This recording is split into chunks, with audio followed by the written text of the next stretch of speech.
자, 그러면은 계속해서 강의를 진행하겠습니다. 이 5장에서는 교호작용과 대책에 대해서 말씀을 드리겠습니다. 그래서 교호작용을 없애는 방법으로서는 우선은 그 아주 교호작용의 영향을 전혀 안 받는 그런 직교별표를 쓰는 방법이 있고, 전통적인 실험계획법에서는 어떤 결학을 이용해서 그 문제를 푼다든지 2인자의 교호작용 무시한다든지 또는 3인자 교호작용 무시한다든지 여러 가지 방법을 써서 그 문제를 풀게 됩니다. 그래서 결합법에서는 어떤 정의 대비를 이용을 해서 그 어떤 별명 관계에 있는 관계를 이용해서 푼다든지 하는 그런 것들을 전통적인 실험계획법에서는 이용을 하고 있습니다.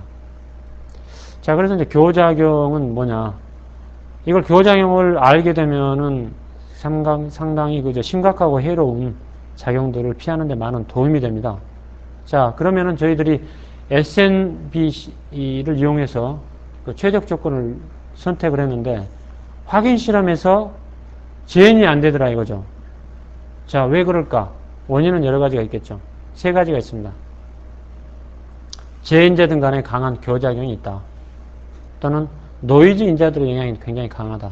또는 순전히 실험 오차가 너무 크다. 이렇게 볼 수가 있거든요. 자, 그래서 이거 보면은 교작용이라는 것은 우선 정의를 내려면은 어떤 인자의 출력 반응에 대한 영향이 다른 인자의 수준에 따라서 쉽게 변경되는 경우가 이게 바로 교작용이 있다고 부릅니다. 교작용이 있다.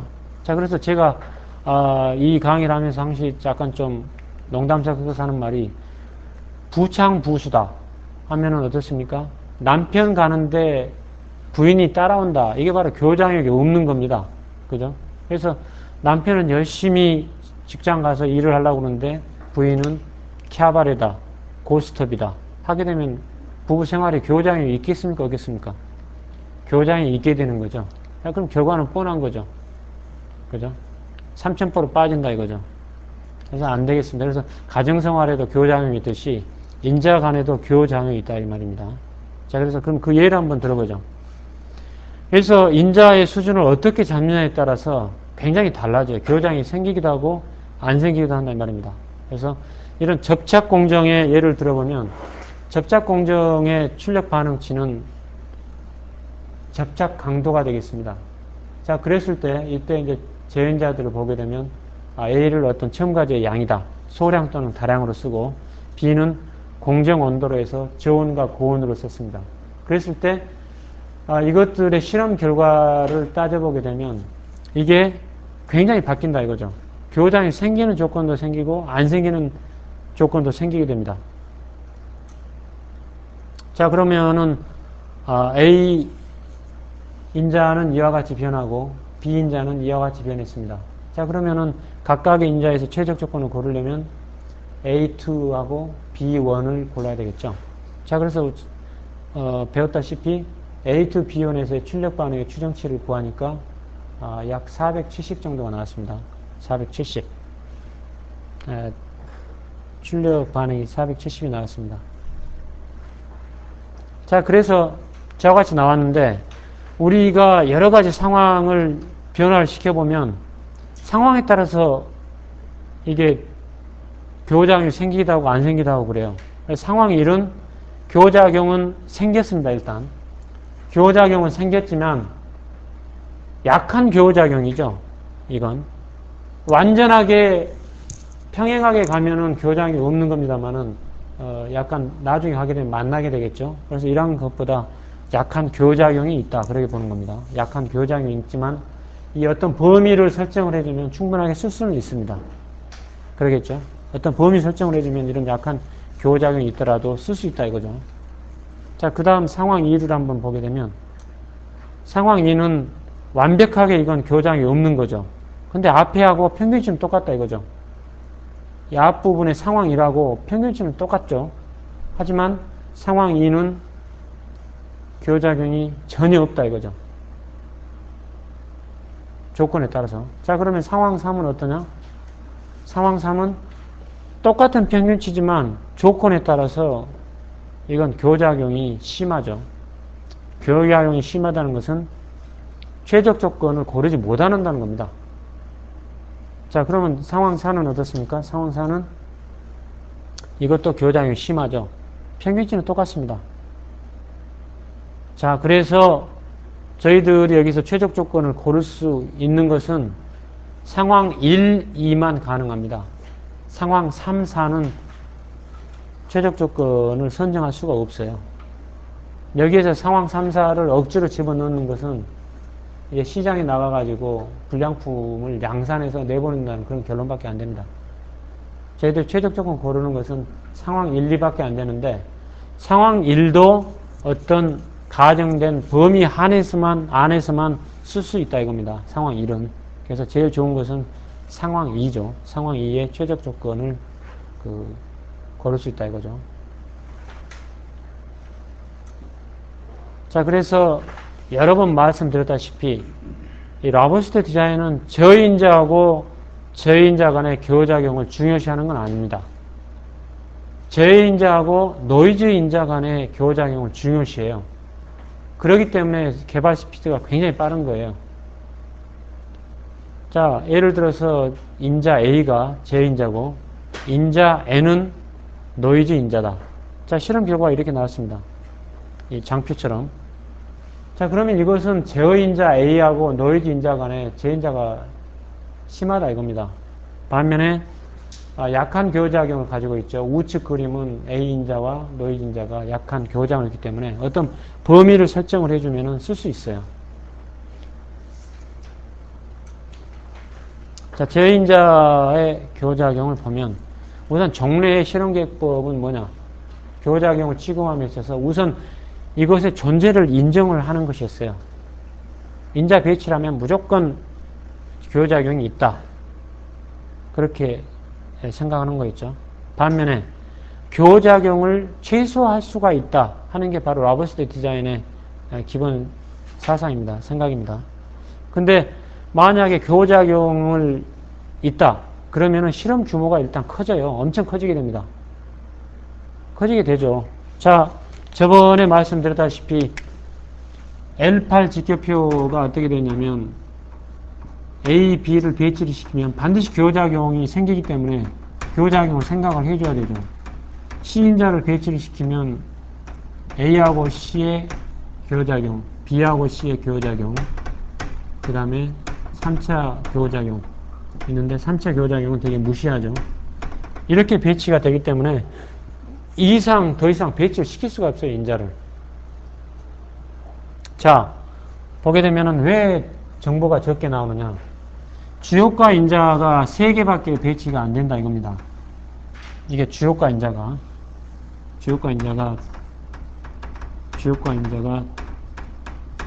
3개 배치가 되는 반면에 이거하고 똑같이 교작용 인자도 3개가 배치가 돼요.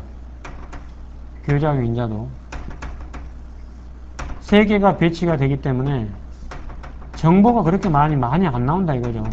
내가 이용하고자 하는 설계 정보가 국한된다 이겁니다. 그렇기 때문에 가능하면은 설계 인자에 대한 정보를 많이 취할 수 있는 그런 직교 배열표를 선택해서 실험하시는 게 꼭 먹고 알 먹고 누이 좋고 매부 좋고 도랑치고 가재 잡고 그죠? 이 잡고 흰머리 뽑고 할 수 있다 이겁니다. 자, 그 다음에 보면은 여기 보시면 라버스트 설계의 목적은 뭐냐? 첩치관에서도 제가 누누이 말씀드렸다시피 저인자하고 노이즈 인자 간의 교작용을 이용을 해서 라버스트니스를 달성하는 겁니다. 절대로 정확한 수학적 모델을 만드는 게 아니에요. 통계학이 아니기 때문에 어떤 2차항, 3차항까지 정확하게 수학적 모델을 만드는 건 절대 아닙니다. 저희들은 엔지니어입니다. 그래서 엔지니어는 비용을 고려치 않은 설계를 할 수 없어요. 절대 해서는 안 됩니다. 옛날에는 뭐로 가나 서울 가면 된다 그러지만 요즘 뭐로 가나 서울 간다 그러면 벌써 중도에서 너 오지 마 그러죠. 오지 말고 쉬어 그런다 이 말이죠.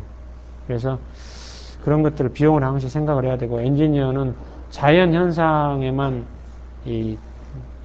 관찰하는 게 자연 현상만 관찰하는 거고 자연에 존재하는 제품을 설계하고 생산하는 겁니다. 그래서 여러분들 그 명함을 보십시오. 여러분들 명함을 보면은 엔지니어라고 나와 있지 사이언티스트라고 나와 있지 않습니다.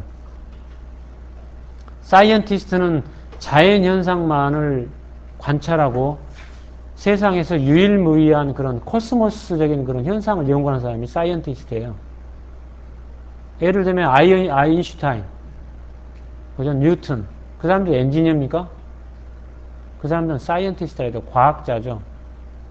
엔지니어는 달라요. 자연현상만을 관찰하는 게 아니고 물건을 만드는 사람입니다.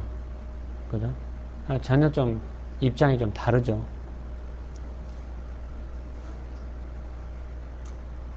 다우치 박사는 이와 같이 얘기를 했습니다. 직교표의 역할은 검사입니다.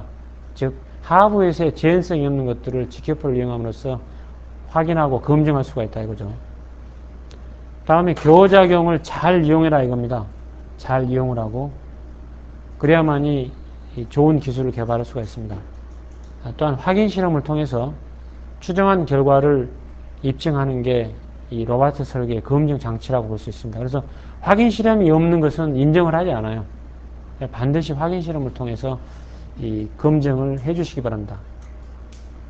자, 그러면은 일단 뭐 교장에 대한 간단한 대책으로서는 5가지 들 수가 있는데요. 적절하게 프로젝트 범위를 결정을 하고 가합법성 있는 출력 반응을 사용을 하고 그 다음에 제어인자와 수준의 적절한 선정을 하며 특별한 직교표를 사용을 하고 SMB를 사용을 해라. 그러한 대책을 들 수가 있습니다. 자, 간단히 설명을 드리면 범위를 결정을 하는 데 있어 가지고 제어인자의 교작용이 최소화할 수 있도록 어떤 프로젝트 범위를 적절하게 선정을 해야 된다는 말입니다. 너무 광범위하거나 또는 너무 좁게 하거나 이래도 좀 문제가 된다 이거죠. 자, 그 다음에 가법성 있는 출력 반응을 사용을 해야 됩니다. 그래서 일전에 제가 혈중 알코올 농도를 가법성에 대해서 설명을 드렸었는데, 자, 예를 들면 오븐에서 빵을 굽는데 적절하게 잘 안 된다 이거죠. 그래서 개선을 하려고 하다 보니까 이 공정의 제인자를 봤더니 굽는 시간하고 오븐 온도, 그러니까 페르나이트가 2가지 인자로 선정이 됐습니다.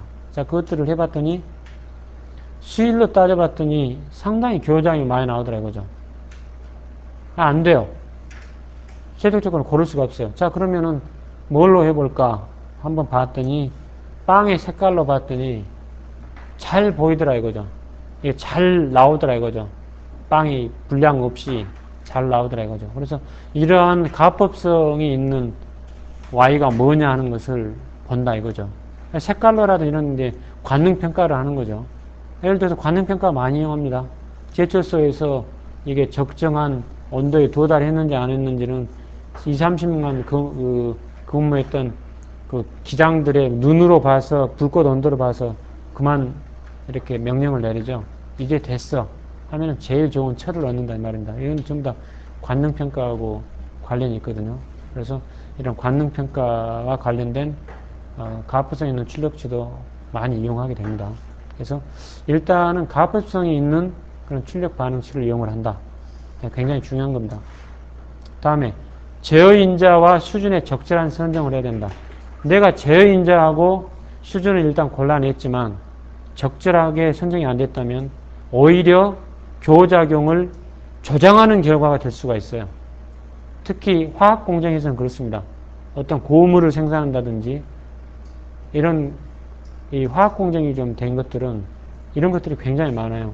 즉 이건 뭐냐면은 에너지 전환을 증가시키거나 감소시키는 제인자를 찾아내 가지고 그것들 조절을 해야 되는데, 예를 들면 출력 반응을 어떤 생산량으로 잡은 화학 공정에서 시간과 온도가 두 제어인자라고 해봅시다. 자, 그럼 벌써 위험하다고 생각하셔야 돼요.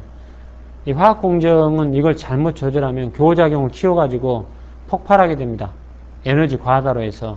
그래서 온도하고 시간을 곱하게 되면 이것들 두 개 조합을 하면 온도 곱하기 시간이 되기 때문에 이게 에너지 단위로 되는 거예요. 칼로리 됩니다. 칼로리. 칼로리도 되어가지고 현재 이 교장이 좀 심하게 나타나죠. 그래서 이게 에너지로 돼서 칼로리로 되기 때문에 특히 온도하고 시간이 되는 것들은 이것들을 저번에 제가 잠깐 설명을 했지만은 위험하지 않도록 그리고 교작용이 적어지도록 하는 방법이 슬라이딩 레벨이라고 있습니다. 1루에서 주자가 2루로 뛸 때 안전하게 슬라이딩을 하게 되죠. 헤드 슬라이딩을 한다든지 이렇게 하게 되죠. 자, 그랬을 때 이것들의 인자를 조정한다 이 말입니다. 조정을. 자, 지금 보게 되면은 1수준, 2수준, 3수준이 있고 A인자가 B도 B1도 3수준이 있고 B2도 3수준이 있고 B3도 3수준이 있습니다. 자, 이렇게 됐을 때 B를 갖다가 1수준, 2수준, 3수준을 적절하게 이와 같이 조절을 해서 실험을 하게 되면 이와 같이 배치가 가능하다 이거죠. 아래쪽에 4, 5, 6, 위쪽에 5, 6, 7, 그 위쪽에 6, 7, 8로 하게 되면 이거 전체의 에너지가 급격하게 변하지 않도록 되어 있어요. 이 실험이. 자, 위쪽에서부터 보면은 위쪽을 곱하게 되죠. 6 곱하기 500은 3000이 된다 이거죠. 3000. 그 다음에 3500, 4000. 그렇게 됐죠. 그 다음에 아래 두 번째 이 실험들은 3500, 4200, 4900. 더 아래 실험이 이제 3600, 4500, 여기는 6953, 5400. 이런 식으로 급격하게 변화를 주면 안 돼요.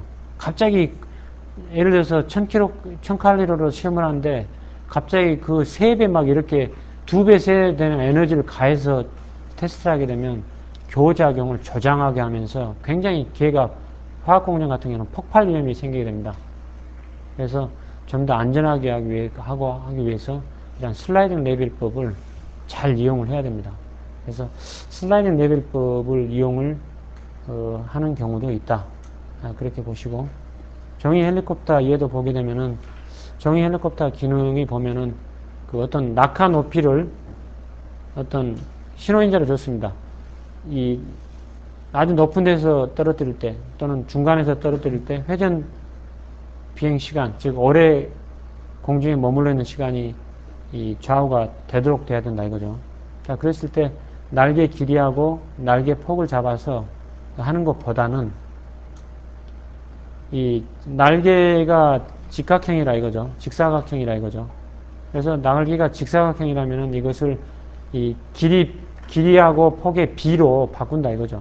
즉 어스펙트 레이쇼로 바꿔가지고 B1을 이 폭하고 길이의 B로 30%, 40% 이런 식으로 바꿔가지고 길이에 따라서 이게 변화할 수 있도록 바꿔준다 이거죠. 그래서 보게 되면 그 L8에다 직교 이 배열표에다가 할당을 하면 10이다. 그러면은 폭은 1수준은 30%이기 때문에 3이 되는 거죠. 2수준은 4.4cm가 되는 거고. 예를 들어서 길이가 15cm였다 그러면은 1수준은 30%였으니까 4.5가 되는 거고 2수준은 40%였으니까 6cm가 되는 거죠. 그래서 이런 식으로 이것도 하나의 어떤 슬라이딩 레벨법이라고 볼 수가 있습니다. 그래서 이런 식으로 그 변화를 좀 시켜가지고 볼 수 있는 방법들. 아까 온도가 급격하게 변하지 않도록 시험 조건을 배치했잖아요. 네. 아니 그렇다면 그거는 어쩌면 충분히 어떤 랜덤한 실험은 아니다 이렇게 볼 수도 있잖아요. 여기서 랜덤한 순서는 항상 온도가 일정하게 이게 높아지는 걸로 실험을 배치한 거잖아요. 사실은 그렇다면 그거는 완전히 좀 랜덤하다 이런 쪽에는 조금 거리가 먼. 그러니까 이제 제가 맨 처음에 랜더마이제이션이 실험 계획법의 큰 그 어떤 사상이죠. 랜더마이제이션, 그 다음에 뭐 직계화, 그 다음에 리플리케이션, 반복, 뭐 이런 것들이 있었죠. 그런데 현장에서 실험하게 되면 랜더마이제이션이 어려운 경우도 있어요. 근데 이 경우는 이제 랜더마이제이션보다는 실험을 안정하게 하고 슬라이딩 레벨법이라는 게 교작용을 키우지 않는다 이 말입니다.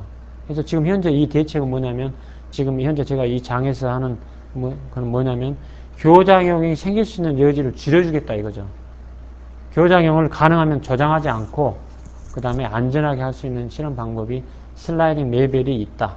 그래서 온도하고 시간이 되는 공정들은 슬라이딩 레벨법을 이용을 하게 되면 상당히 좋은 테스트를 할 수가 있다. 그걸 말씀드리는 겁니다. 랜더마이제이션은 이제 그 앞 실험에 어떤 오차가 뒷 실험에 들어가지 않도록 하기 위해서도 하는 것도 이제 그 어떤 랜더마이제이션의 목적이 있죠. 근데 이제 그 실험하고는 약간 그 차이는 있죠. 현재 이 실험은. 자, 그 다음에 이제 대책사로서는 특별한 직계표를 이용을 해라. 그래서 할 수 있고요. 그래서 L12 직계표라든지 L18 직계표 이런 것들은 전혀 교작용에 신경을 안 써도 되는 직계표입니다. 그죠? 그냥 교작용에 대한 하나의 대책이 될 수 있다 이거죠.